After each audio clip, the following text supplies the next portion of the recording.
सब लोग संविधान दिवस मनाने के लिए यहाँ एकत्र हुए। पूर्व वक्ताओं ने जिस तरह आपको बताया कि आज ही की तिथि को 26 नवंबर 1949 को हमारा संविधान अधिनियमित हुआ, आत्मा अर्पित हुआ। सरल शब्दों में कहें तो हमारा संविधान बन करके तैयार हुआ। अब प्रश्न ये खड़ा होता है कि अगर 26 नवंबर 1949 को हमारा संविधान बनकर तैयार हो गया था, तो इसे फिर 26 जनवरी 1950 को क्यों लागू किया, जिस दिन हम सभी गणतंत्र दिवस मनाते हैं। तो इसके साथ एक छोटी सी कहानी है। हमारे स्वतंत्रता संग्राम सेनानियों, देश का नेतृत्व उस समय संभाल रहे हमारे बहुत ही दिग्गज नेताओं ने एक सपना बुना था और उस सपने को एक मूर्त रूप देने के लिए 31 दिसंबर 1929 को लाहौर में रावी नदी के तट पर हमने एक कसम खाई थी कि जब तक हम अपने देश को पूर्ण स्वराज नहीं दिला देंगे तब तक चैन से नहीं बैठेंगे। पंडित जवाहरलाल नेहरू ने उस सभा की अध्यक्षता की थी और ठीक आप देखें 1 जनवरी 1930 में हमने पहला गणतंत्र दिवस मनाया था। तो प्रिय विद्यार्थियों, याद रखें, प्राचार्य जी ने भी पूर्व में आपको अवगत कराया है कि जहां आपकी जो कक्षाएं हैं वो आपके लिए बहुत बहुत महत्वपूर्ण है। लेकिन मैं आपको सच बता दूं कि ये जो प्रोग्राम है जिनसे हमें सही मामले में व्यक्तित्व, जो पर्सनालिटी डेवलपमेंट के लिए जो शिक्षा मिलती है, क्योंकि कल हमें इंटरव्यू फेस करना है, कल हमें रिटन एग्जाम से भी गुजरना है, तो यहाँ जो वक्ताओं के माध्यम से आपको इंफॉर्मेशन मिलती है वो सूचना हमारे लिए बहुत ही महत्वपूर्ण होती है। मैं बच्चों का आह्वान करता हूँ कि जब भी आपकी कोई इवेंट हो तो मत शर्माओ, मत हेजिटेशन करो, मंच पर आओ, क्योंकि कल इंटरव्यू बोर्ड का जब आपको फेस करना होगा तो वहाँ वो आपकी टांगे ना हिलें, आपके अंदर घबराहट ना रहे, इसलिए अभी से पूर्व अभ्यास करना है। आप हमारे स्वतंत्रता संग्राम सेनानियों और महान नेताओं के आत्मोत्सर्ग का परिणाम था 26 नवंबर 1949, जो 2 वर्ष 11 माह 18 दिन में बहुत ही कसरत, एक्सरसाइज और अभ्यास के बाद हमारा संविधान बनकर के तैयार हुआ। संविधान निर्माताओं ने बहुत ही दूरदर्शिता से, चाहे वो संसदीय शासन प्रणाली रही हो या हमारे संविधान में भाग 3 में मौलिक अधिकारों को स्थान देना हो या नीति निर्देशक तथ्यों को अपनाना हो, हर प्रश्न पर बहुत गहन चर्चा की। देश को कैसा रूप देना है। प्रिय विद्यार्थियों, हमारे संविधान का महत्व उसी तरह से है जैसे गीता, बाइबल और कुरान का है। क्यों? क्योंकि पूरा देश हमारा इसी सपने के आधार पर चलता है जो संविधान निर्माताओं ने हमारे संविधान में बुना है। हमारा संविधान दुनिया का सबसे अनोखा संविधान है। तमाम आरोप इस पर गढ़े जाते हैं। कुछ कहते हैं उधार का लिया हुआ थैला है, it is a borrowing bag. कुछ लोग कहते हैं वकीलों का स्वर्ग है। अब इस पर आपको स्थिति स्पष्ट करनी है कि क्या सचमुच ये उधार का लिया हुआ थैला है? क्या उधार लेना बुरा होता है?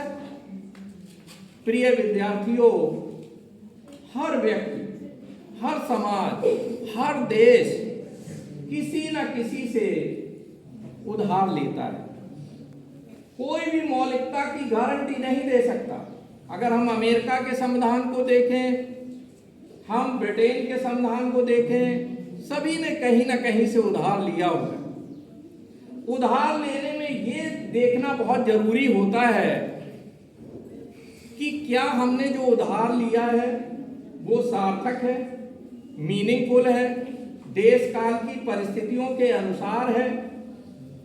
तो मैं धन्यवाद ज्ञापित करता हूं अपनी उन पूर्व संविधान निर्मात्री सभा को, उनकी पूर्व आत्माओं को, डॉक्टर भीमराव अंबेडकर को, कि जिन्होंने हमारे संविधान को बहुत ही सुंदर पिरोया।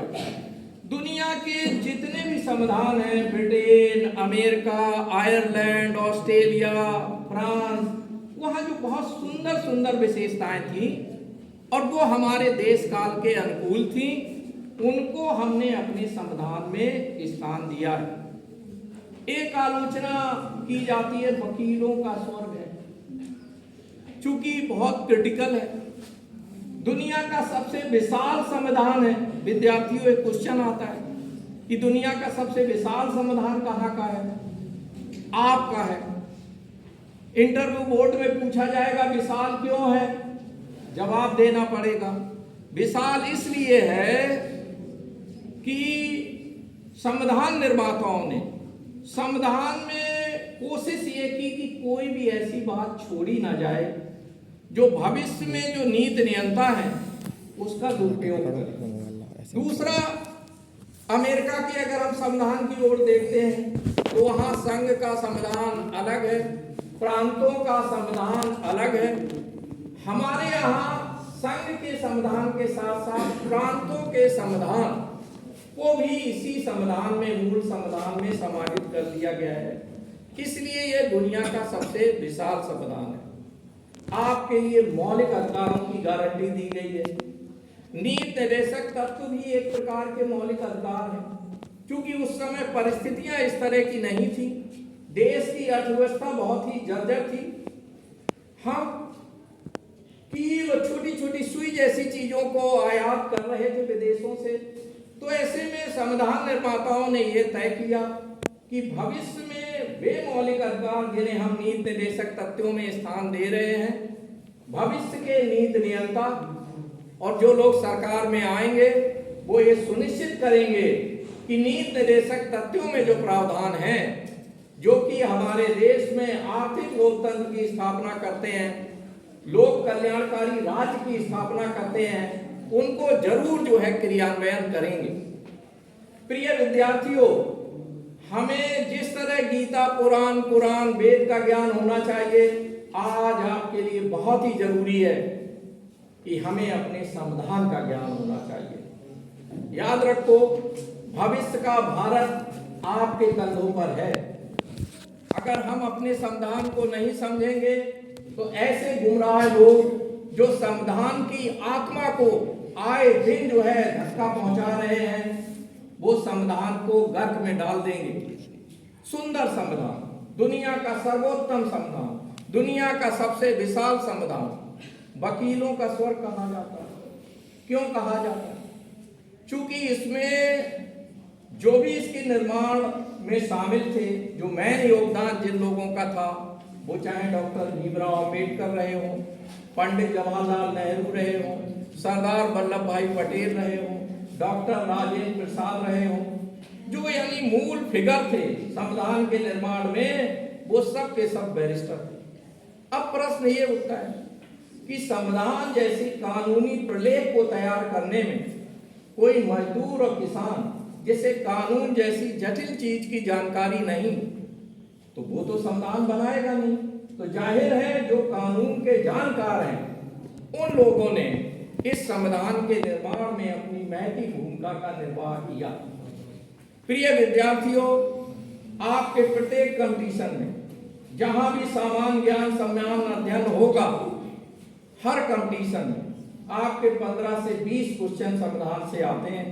तो ऐसी कंडीशन में हमारे लिए बहुत जरूरी है, क्योंकि आगे हमें चल करके किसी न किसी प्रतियोगिता में प्रतिभागिता करनी है, तो संविधान की जानकारी अपनी बहुत ही पक्की करें। याद रखें कि संवैधानिक मूल्य हमारे अंदर तब निवास करेंगे जब हम जीवन मूल्यों पर ध्यान देंगे।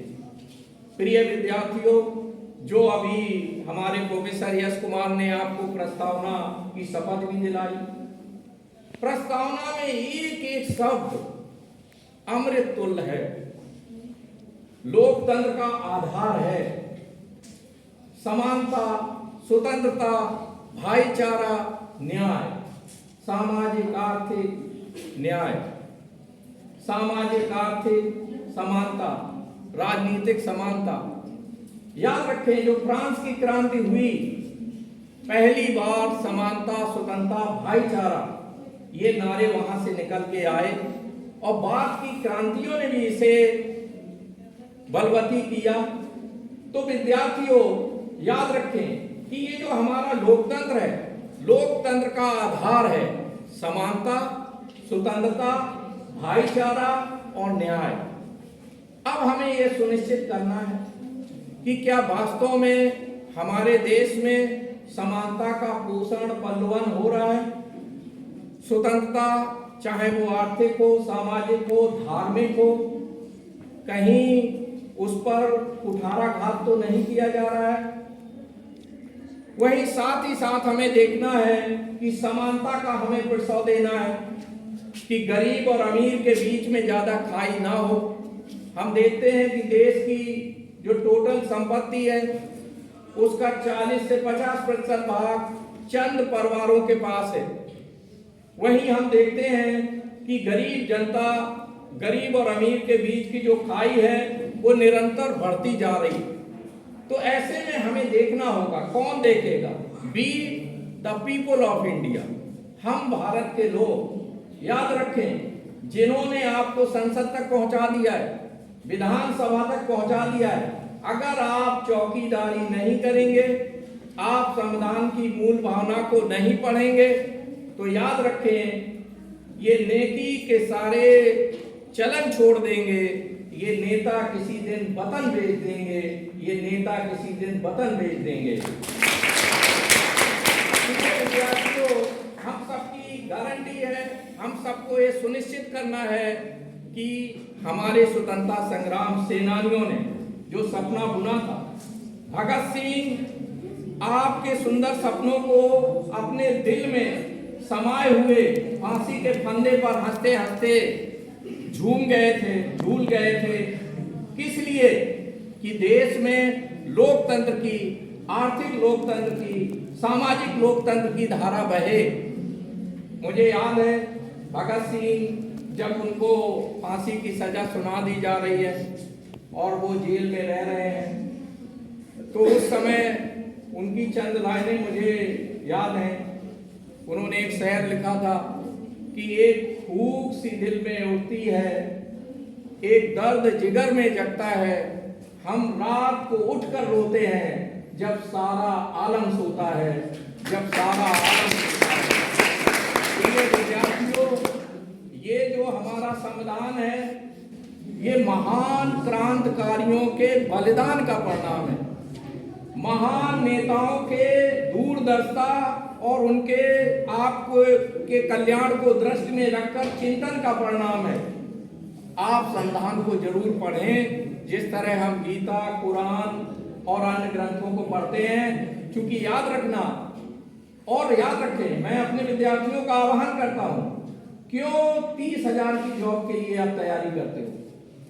आप विधायक और सांसद क्यों नहीं बनते?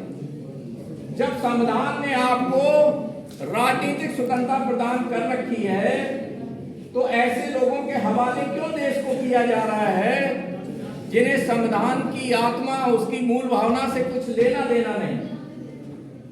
याद रखना, ना भगवान राम आएंगे, ना हजरत मोहम्मद साहब आएंगे, ना गुरु नानक आएंगे। हम सभी को मिलजुल कर इस देश को आगे बढ़ाना होगा। विद्यार्थियों, ये बड़ी बातें सर कर रहे हैं, लेकिन याद रखना, एक चाय बेचने वाला देश का प्रधानमंत्री है, एक नाव खेने वाला देश का राष्ट्रपति रह चुका है, और एक बच्चा जिसके पास पूरे कपड़े नहीं होते थे, लाल बहादुर शास्त्री, वो देश के प्रधानमंत्री बन चुके हैं। तो कदापि आप ये ना सोचें कि हम बड़े नहीं बन सकते। सपने बड़े बनो और देश को आगे ले जाओ। मेरा भारत महान भारत। जय हिंद, जय भारत।